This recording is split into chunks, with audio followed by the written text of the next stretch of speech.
ಎಲ್ಲರಿಗೂ ನಮಸ್ಕಾರ. Cook with Shilpa ಚಾನಲ್ಗೆ ಸ್ವಾಗತ.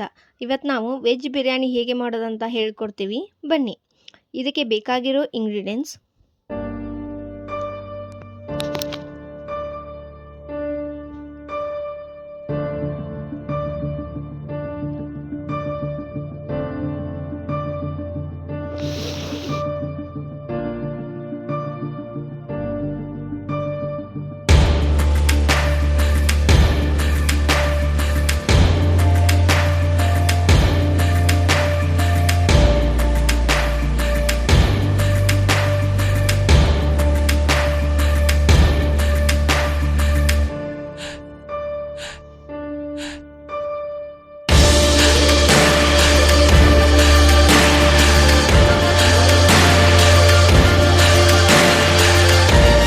ಇವಾಗ ಒಂದು ಮಿಕ್ಸಿಂಗ್ ಬೌಲ್ ತಗೊಂಡು ಅದಕ್ಕೆ 1 ಕಪ್ ಮೊಸರು ಹಾಕ್ಕೊಳ್ಳೋಣ.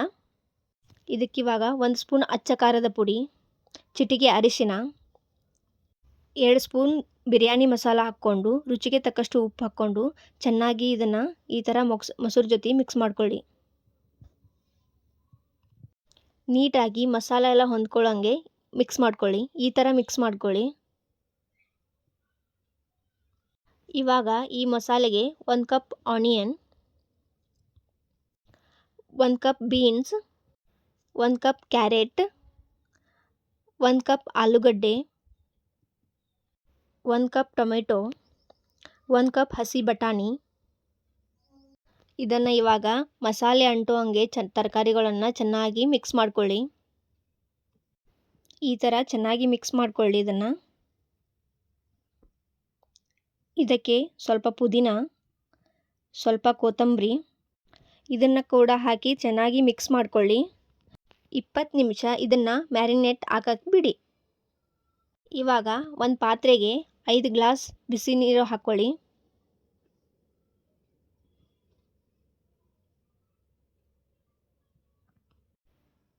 ಚಕ್ಕೆ, ಚಕ್ಕರೆ ಮಗ್ಗು,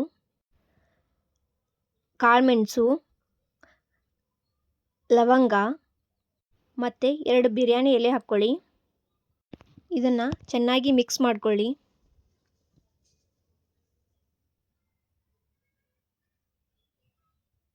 ಈ ರೀತಿ ಫ್ಲೇವರ್ ಬಿಟ್ಟ ಮೇಲೆ ಇದಕ್ಕೆ 2 ಗ್ಲಾಸ್ ಅಕ್ಕಿ ಹಾಕ್ಕೊಳ್ಳೋಣ.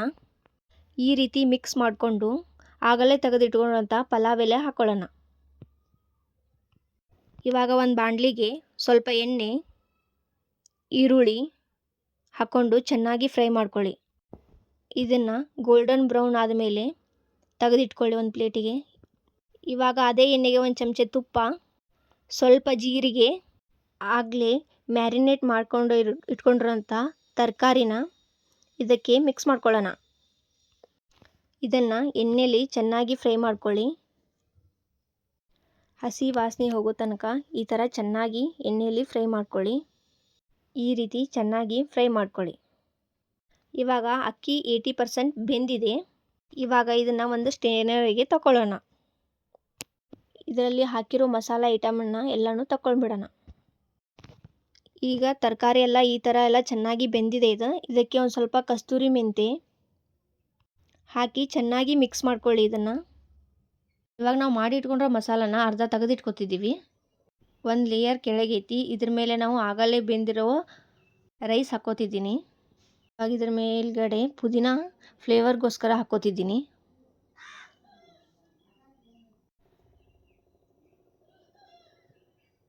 Fried onions ಹಾಕ್ಕೋತಿದ್ದೀನಿ. ಇವಾಗ ಇದಕ್ಕೆ ಸ್ವಲ್ಪ ಕೊತ್ತಂಬರಿನೂ ಹಾಕ್ಕೊಳ್ಳೋಣ. ಇವಾಗ ಇದಕ್ಕೆ ಕೇಸರ ಹಾಲು, ಅರ್ಧ ಸ್ಪೂನ್ ಕೇಸರ ಹಾಲು ಹಾಕ್ಕೋತಿದ್ದೀನಿ. ಸೆಕೆಂಡ್ ಲೇಯರ್ಗೋಸ್ಕರ ಮತ್ತು ಮಸಾಲ ಹಾಕ್ಕೋತಿದ್ದೀನಿ ನಾನು. ಇದ್ರ ಮೇಲ್ಗಡೆ ಸೇಮ್ ರಿಪೀಟ್ ಮಾಡ್ತಿದ್ದೀನಿ ನಾನು. ಚೆನ್ನಾಗಿ ಈ ಥರ ಲೇಯರ್ನ ಮಾಡ್ಕೊಳ್ಳಿ. ಅಂದರೆ ರೈಸ್ಗೆ ಚೆನ್ನಾಗಿ ಫ್ಲೇವರ್ ಬರುತ್ತೆ. ಈ ಥರ ಮನೆಯಲ್ಲೇ ಮಾಡ್ಕೊಂಡು ತಿನ್ನೋದ್ರಿಂದ ಹೆಲ್ದಿಯಾಗಿರುತ್ತೆ ಹೊರಗಡೆ ತಿನ್ನೋದಕ್ಕಿಂತ. ನೋಡ್ತಾ ಇರ್ಬೋದು ನೀವು ಎಷ್ಟು ಚೆನ್ನಾಗಿ ಬರ್ತಿದೆ ಅಂತ. ಇವಾಗ ಲಾಸ್ಟ್ ಲೇಯರಿಗೂ ನಾನು ಪುದೀನ, ಕೊತ್ತಂಬರಿ, ಫ್ರೈಡ್ ಆನಿಯನ್ಸು ಹಾಕ್ಕೋತಿದ್ದೀನಿ. ಉಳಿದಿರೋ ಕೇಸರಿ ಹಾಲನ್ನು ಹಾಕ್ತಿದ್ದೀನಿ. ಒಂದೇ ಥರ ರೈಸ್ ತಿನ್ನೋಕ್ಕಿಂತ ಈ ಥರ ಡಿಫ್ರೆಂಟಾಗಿ ಮನೆಯಲ್ಲೇ ಮಾಡ್ಕೊಂಡು ತಿನ್ನೋದ್ರಿಂದ ಚೆನ್ನಾಗಿರುತ್ತೆ, ಟೇಸ್ಟೂ ಚೆನ್ನಾಗಿರುತ್ತೆ. ಇದನ್ನು ಲಿಡ್ ಕ್ಲೋಸ್ ಮಾಡಿ 15 ಮಿನಿಟ್ಸ್ ದಮ್ ಕಟ್ಟೋಕ್ಕೆ ಬಿಡೋಣ. ಈ ಏರ್ ಪಾಸ್ ಆಗಬಾರ್ದಂತ ನಾನು ಈ ಥರ ಕುಟ್ಟು ಕಲ್ಲನ್ನು ಎರಡೂ ಸೈಡೂ ಇಟ್ಕೋತಿದ್ದೀನಿ. ಇವಾಗಿದು 15 ನಿಮಿಷ ಕಂಪ್ಲೀಟ್ ಆಗಿದೆ. ನಾವು ಇದನ್ನು ಓಪನ್ ಮಾಡ್ತಿದ್ದೀವಿ. ನೀವು ನೋಡ್ತಾ ಇರ್ಬೋದು ಎಷ್ಟು ಚೆನ್ನಾಗಿ ಬಂದಿದೆ ಅಂತ. ಇದು ನೋಡ್ತಾ ಇರ್ಬೋದು ನೀವು ಎಷ್ಟು ಕಲರ್ಫುಲ್ಲಾಗಿ ಬಂದಿದೆ ಅಂತ. ಇದನ್ನು ನಾವೀಗ ಸರ್ವ್ ಮಾಡ್ತಾ ಇದ್ವಿ ಒಂದು ಪ್ಲೇಟಿಗೆ. ನೋಡ್ತಾ ಇರ್ಬೋದು ನೀವು ಎಷ್ಟು ಚೆನ್ನಾಗಿ ಬಂದಿದೆ ಅಂತ. ಲೇಯರ್ಸ್ ಕೂಡ ಚೆನ್ನಾಗಿ ಬಂದಿದೆ. ನೋಡ್ತಾ ಇರ್ಬೋದು ನೀವು ಮಸಾಲ ಮತ್ತು ರೈಸ್ ಪರ್ಫೆಕ್ಟಾಗಿ ಕುಕ್ ಆಗಿದೆ. ನಾವು ಇದನ್ನು ಲೆಮನ್ ಜೊತೆ ಸರ್ವ್ ಮಾಡಿದ್ದೀನಿ. ನಿಮ್ಗೆ ಬೇಕಂದರೆ ಮೊಸರು ಜೊತೆನೂ ಸರ್ವ್ ಮಾಡ್ಕೋಬೋದು. Thank you.